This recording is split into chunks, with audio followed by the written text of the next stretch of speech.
California's Gold is produced in association with KCET Los Angeles and is seen statewide on California Public Television. This series is endorsed by the California Teachers Association, the California School Boards Association, and the California Library Association.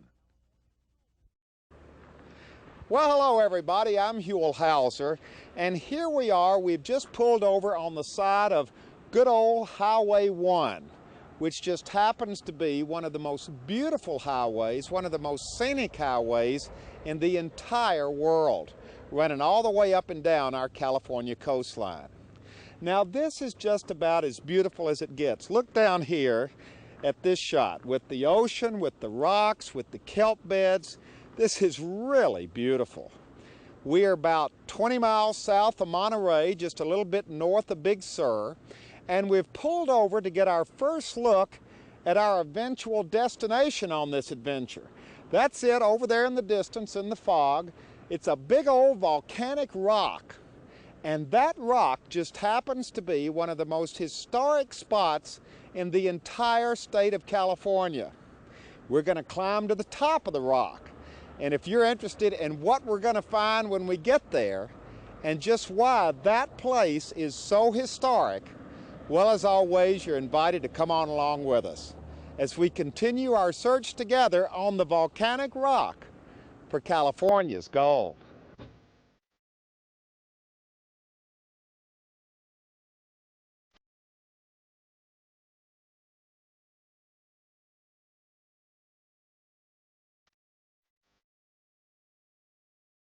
Now here's a rock that definitely makes a statement.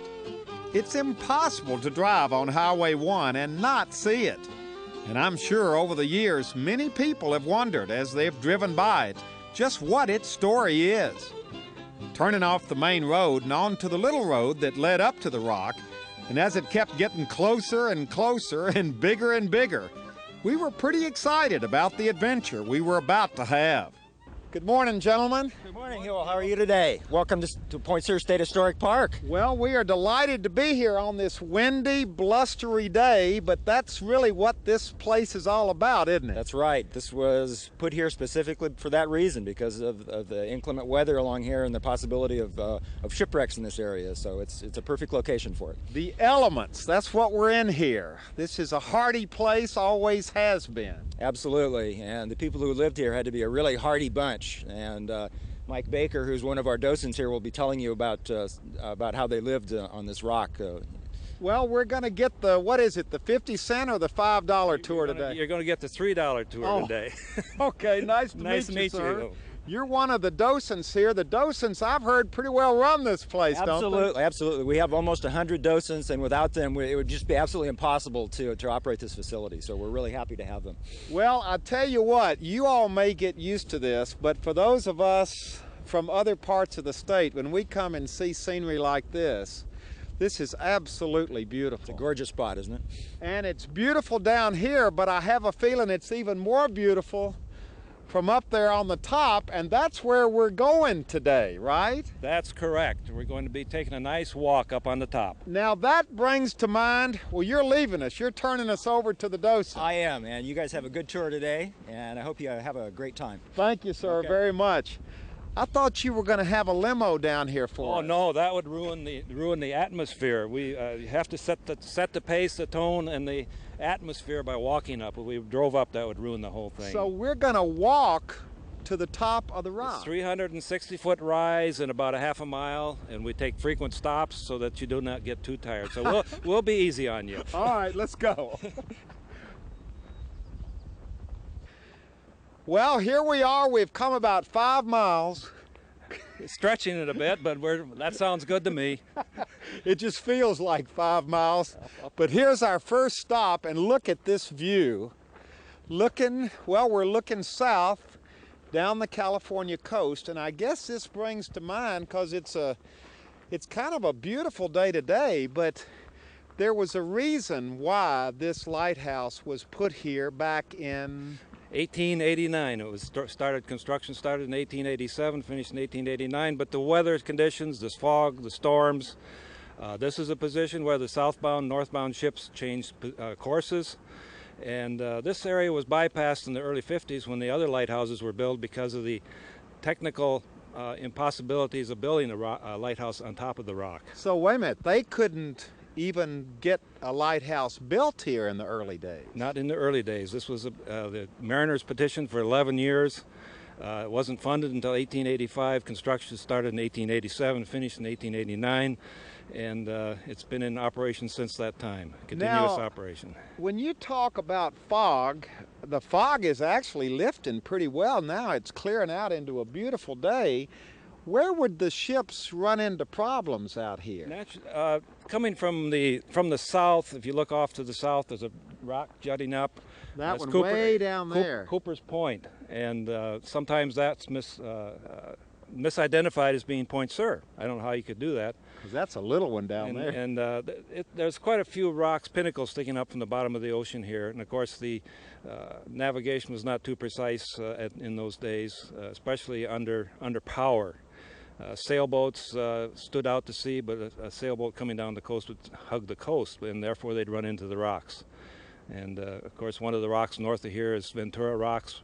Before it was unnamed until the ship Ventura struck it and sank, but now it's Ventura Rocks. So, boy, you've got all kinds of information. Oh, I've got stuff I've never told anybody yet. My wife is getting tired of hearing it. It's just a joy to be here. Well, this is an example of the volcanic rock. This is Franciscan greenstone. Franciscan greenstone. Now, when you say volcanic rock, you mean literally this whole rock? This is the core, or the center of the volcano. Everything else is eroded away. When was this a volcano? Oh, way back in the early days. Yeah. When the St. Andreas Fault was even in this local area here before it moved way back across the country. So you're talking millions of years, yes. And it's still it's just one solid volcanic rock. Yes, yes. And the rock makeup this is a unique geological area in that this is volcanic on this side.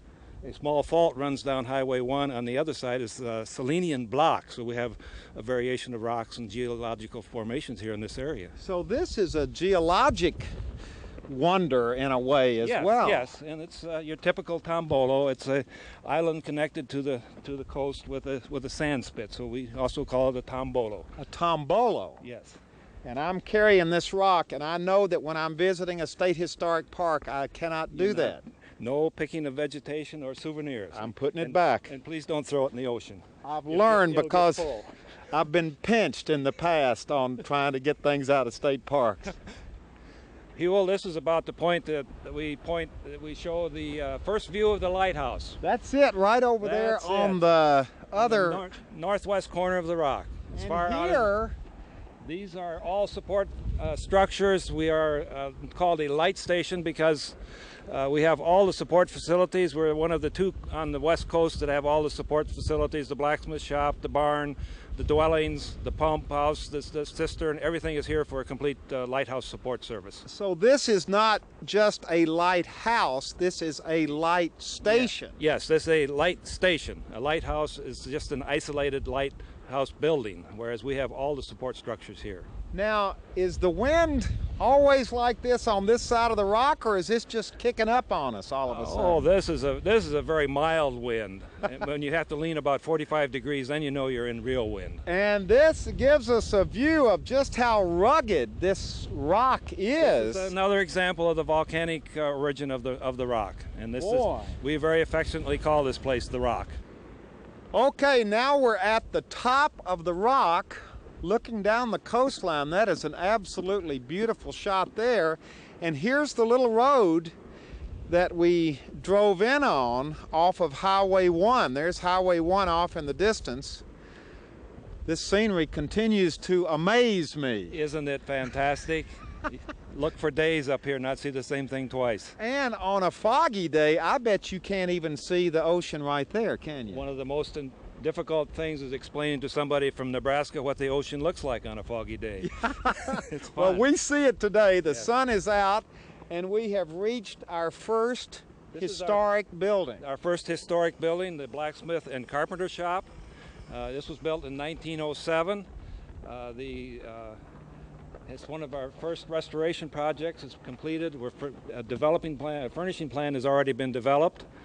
The farmers and ranchers in the area would bring their equipment up here for the blacksmith to fix because they would save time from going into Monterey. Really? It was a kind of a barter system. You fix mine and I'll give you something for it. So it worked rather well. They had a blacksmith up here all the time? Actually, it was they only had 4 keepers up here, and one of the skills that one of the keepers brought with him was being a blacksmith. Really? They were not especially hired for that, but it was one of those things that happened in those days. So they would do their blacksmithing in here.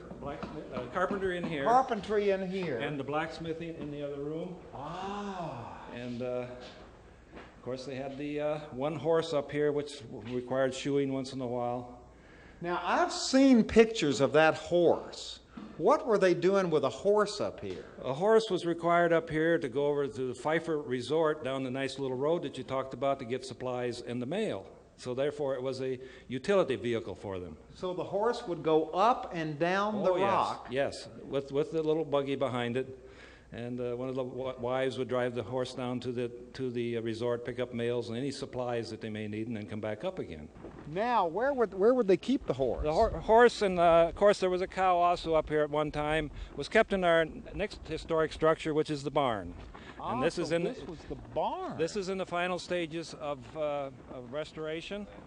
You said there was a cow here too. Yes, one of the keepers would sell milk to the other keepers. There were 4 families that lived up here, and they would sell milk to the other keepers until they got into a little spat one day, and he stopped delivering milk. But they would take the little horse and wagon and go down to the Highway 1 and pick their milk up down at the gate from another farmer. So there was always a source. But Blackie the cow was up here. Beauty the cow, I'm sorry, was up here. So there was a horse, there was a cow. I've seen pictures of dogs and cats. Yes. They probably didn't have chickens up here. They'd get blown off the top. They have chickens up here. One of the stories goes that they would tether the chickens. Tie a string around its leg, drive a stake in the ground, and tether the chickens so they wouldn't blow off. And another story is that the chickens had all the feathers rubbed off on its chest or its craw because it would get down and crawl on its stomach to keep it from blowing off the rock. But it's really, the wind really does get bad up here. Well, here's our first view of this wonderful old stone house. Was this the main? This was originally the keeper's house. There were three keepers who lived in this house, and then there was another keeper who lived in a little structure in behind until 1902, and they put the second story on the engine house. But this was built back in. This was finished in 1889, and they got all this stone up here on this kind of a. It was a hoist railway. A tram system. Tram system. It came from where we parked down below, over the top between these 2 buildings, went back and out to the lighthouse. But that's how they also got the sandstone out to the lighthouse to build it. I got. But all their equipment, all their material came up on that hoist railway. You know, I'm just picking up on the fact that you said there were 4 families living up here at a time. Why 4? There were lighthouse service authorized 4 keepers. You normally for staffing of this station was 3, but this station has a fog signal. Therefore, they have four families up here. Now that sounds good, unless the families don't all get along with each other. Well, that's one of the problems the lighthouse service had, and normally they work together and live together 24 hours a day. So it took a little bit of compromise on everybody's part in order to live together like this. So you would have 3 or 4 families living in this one house? This building has 3 apartments in it. You have a complete apartment on the south end, and we have 2 apartments on the north end. So, and the 4th keeper lived in the construction superintendent's dwelling until 1902. I got you. So there were 4 families. What about kids? What did they do about school? The schools, the head keeper petitioned the school district, for a teacher. The teacher said in order to get a teacher, you needed 6 students. However, there were only 5 children up here at the time, and all of a sudden the 5-year-old became eligible to go to school that year. So they padded the figures a little bit. Yes, a little bit. So there was a school up here for the kids? First, initially, the school was up here for the kids, and then eventually there was a school built down by Highway 1. So wait a minute, the kids would have to leave the rock every morning To go. and go down there to school. Oh yes, that was a short distance considering where they went later on to down to Big Sur or up the coast a little ways. But this was, they would get on their little bicycles, and of course one of them burned out his brakes going down the hill one day, and he went back up and he says, "Mama, what am I going to do?" And I don't know what she did. Was this considered a good station? Was this considered good duty to be stationed at Point Sur? Compared to some of the other isolated stations along the coast, this was, because of the school opportunities, it was considered almost a good station. And because they had a horse and a cow. And all the modern facilities. And speaking of modern facilities, I'm just noticing there are cars up here. Well, I'm shocked to tell you, but volunteers have that privilege on Preservation Day only. So, I'm sorry, I'll hide it next time. So you can drive up here, but you like for the tours to. It's to set the mood, and this, to give you the experience of what an old lighthouse keeper would do when he was up here. And Yeah. it destroys the mood when you drive somebody up here. Yeah, I'm glad we walked. I am too. Now, what is this building over here? This doesn't look like it's from the 1800s. This is a World War II part of the buildings up here from World War II. There was also a sleeping barracks up here. This was the shower, the kitchen, and the bathroom. So wait a minute, they stationed troops up here just for observation up and down the... During World War II, there were, in addition to the 4 families and the keepers, there were about 40 Navy people stationed up here to operate some radar situations and so forth. So you've kept the old facilities from World War II. What is this now? This is the visitor center. Ah, okay. And here, well, these aren't visitors. These are docents, right? These are dual volunteers. Hard at work cleaning the windows. Yes. Well, that's good. That's important. Yes, it's very important. Now, as a docent, how did you get into all of this? Well, I've lived in California all my life, and I've driven up and down the coast a lot, and it just looks so mysterious to me, and it looks very gothic at night. And I always wanted to find out what was going on, and they had a little article in the paper about volunteers, so I volunteered, and I've been here ever since. And washing windows. Washing windows and cleaning floors, yes. Well, look at this view. You're cleaning the window, and it's absolutely beautiful out there. Yes, it is. Yeah. Well, now you're working down here too. How did you get involved in all this? Well, I moved here from the East Coast about 6 years ago, and I used to do volunteer work on the East Coast, and I saw an ad in the paper and came to the orientation meeting, and they just sucked me right on in. You get hooked, don't you? Well, yeah, the view, look at the view. Yeah. I pay someone to do my windows at home. And what is it about lighthouses that so captivates people? Because I'm sure that it's a thrill for you when tourists come up here and you get to give them the tour and share in the excitement of all of this. I think because lighthouses are in beautiful places to start with, and America doesn't really have castles the way Europe does, so it's a way to be in a beautiful place and have a little history, and they were important historically, which seems to escape a lot of people, but they were important to the United States. Well, you don't have that many people coming up here. Well, unfortunately, we can only take a few people. We take 40 on each tour, and we only have a handful of tours a week. Yeah. So it's really a privilege to come up here. I think so. I'll even wash windows to do it. Yeah, but you get to drive up. True. That's the biggest privilege of being a volunteer. Now, what's the deal here on restoring these buildings? Because these old living quarters are not restored now. The next building that Gary plans to renovate is the head keeper's dwelling. That'll take quite a bit. The next thing will be the assistant keeper's dwelling. We'll be knocking the wooden portions off, be mothballing it. Our vision for future use may be to convert some of the apartments into periods, maybe rent B&B type thing, rent them out as fundraiser. Really? And so people would be able to come up here and stay up here. Stay overnight and maybe even provide a little security. Well, now that's down the line. We don't want to get people too excited. We don't want them booking reservations yet. Obviously, there's a lot of work to do. That's true, but we still like to have them come down for a tour. Well, sure, and the beauty of it is that these buildings are intact, that they weren't destroyed over the years. Oh, yes, that's fantastic. I mean, can you imagine, like in the 60s, if the Coast Guard had decided to modernize the place and just take these things out? That would be horrible. That sends shivers up your I don't want to think about it. Thank you. Well, they didn't. It's still here. Oh, yeah. And now we're going to go to the piece de resistance. The gem of the West Coast, the lighthouse. Getting to the lighthouse itself, coming down this little trail with this wonderful old wooden railing here, just kind of hanging off the edge of the rock. It's beautiful up here, but this rock hasn't always looked exactly like it looks today, has it, Mike? No, it's not. According to some early paintings, photographs we have, it was a rather jagged razorback-like looking rock. On the top? On the top.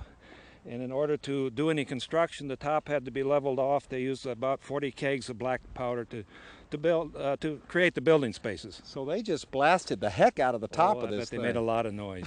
What did they do with the rock that they... Well, it's not like today. It evidently went right down into the ocean. Yeah. So you can't do that today. So there was no environmental impact report? No impact statements, no. Wow. Okay, now I can see the top, barely the little red top peeking out over here. This is the vent and the roof or the dome of the lighthouse itself. Now, why was the lighthouse put over here instead of somewhere else on the rock? Well, they learned a lesson down at Point Loma in San Diego. They built it up on top of the rock. They put it up into the fog, and it was never seen in the ocean. So its visibility is greater down here at the 270-foot level. Oh, look! Oh, this is beautiful. Look at this. And it's the old stone building just like the other. This is the same sandstone that was brought over from the Little Sur River on the same railroad. The railroad spur ran out here and terminated at the rock. What do you mean the railroad spur? There was a hoist railway we talked about earlier that okay. came up the east face, down the west face, and then this was the spur that came out here.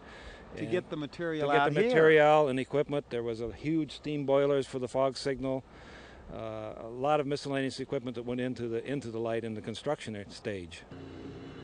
Okay, now we're inside the old lighthouse, and Mike, these stairs are amazing. These stairs came around the horn on a square rigger, unassembled. Each stairway is numbered. It was a small erector set, and it was assembled inside the lighthouse. They're freestanding from landing to landing. And there's a little door here. This is the drop tube. This is where the weight for the clock mechanism that turned the light. It's like a grandfather clock. You wind up every 4 hours. But it terminates down at the bottom. Boy, there's so much to see. Now we're where this is where the light was. This is the service room where the light was. The clock mechanism that turned the lens that could be seen about 25 miles out to sea. 25 miles? It must have been a huge... This is obviously not the original lens. No, this is a arrow beacon. It replaced the Fresnel lens that was in this cavity at one time. Now this is still an operating Coast Guard light station. This is an active... No, it's a lighthouse now. It's not a light station. Well, this is actually the lighthouse on the light station, and it still is an active aid to navigation. So ships still... Woo, boy, that thing is... It gets warm. But this is not nearly as bright as the original lens. But it still can be seen the same distance out to sea. 25 miles. 25 miles. The history of this lighthouse is it's had chapters. Initially, the U.S. Lighthouse Service manned the lighthouse from 1889 to 1939. 1939, the Coast Guard took over. It was a manned station until 1972. And it is still a monitored station from Alameda by the Coast Guard, so it's still an active lighthouse. Well, I'll tell you what, when you look down, look at this grill work down here. Now, this is all that we're standing on right here. This and all of this wonderful work around here. When you look up at the top, I mean, all of this is original stuff. Yes, this is all original. And The grill work that you referred to were prisms. These prisms lighted the work area down below. You didn't need a candle. You didn't need a kerosene lamp. It's like the streets of New York City where they would light the subways with these prisms. But so the light from up here would shine through these and light illuminate the work area. The work area down there where the machinery was. Yes, that's the way it worked. Well, I'll tell you what, we're wearing jackets now, but this light, this room is about 30 degrees warmer than it is outside. Much warmer, much warmer. We're going to make toast in a minute. Whoa. Well, this has certainly been an interesting tour. I've been wanting to come here for years, driving up and down the Highway 1 and seeing this perched over here. And as we end our tour, we've really got a very obscure and wonderful bit of history of this old light station. Right over here, Mike, you pointed this out. Now, I would have walked by this and said it was just a piece of an old foundation out here. But this was the original privy. This is the location of the original privy. The original outhouse was perched right here. Yes. So even the outhouse had a spectacular view. Providing the door opened in the right direction. That was going to be my next question. Wonder if you were facing out or facing in. Well, great place to read the paper. Either way. We have had a great time. It's been my pleasure. This is an absolutely spectacular, wonderful lighthouse, the old Point Sur Lightstation here, part of one of our parks here, historic parks. Yes, Point Sur State Historic Park. Absolutely, and it's here for all of us to enjoy. You have to be hardy because you got to walk up and walk down, but I can guarantee you, as we have seen today, it is well worth the trip. And this whole area perched up here on top of this big old volcanic rock is a fine example of California's gold.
Well, hello everybody, I'm Huell Hauser, and I sure hope you enjoyed this adventure. If you'd like to see it again or share it with your family or friends, or perhaps donate a copy to your local school or library, it's available on video cassette and on DVD. All you have to do is call 1-800-266-5727 and we'll be glad to send it to you right away.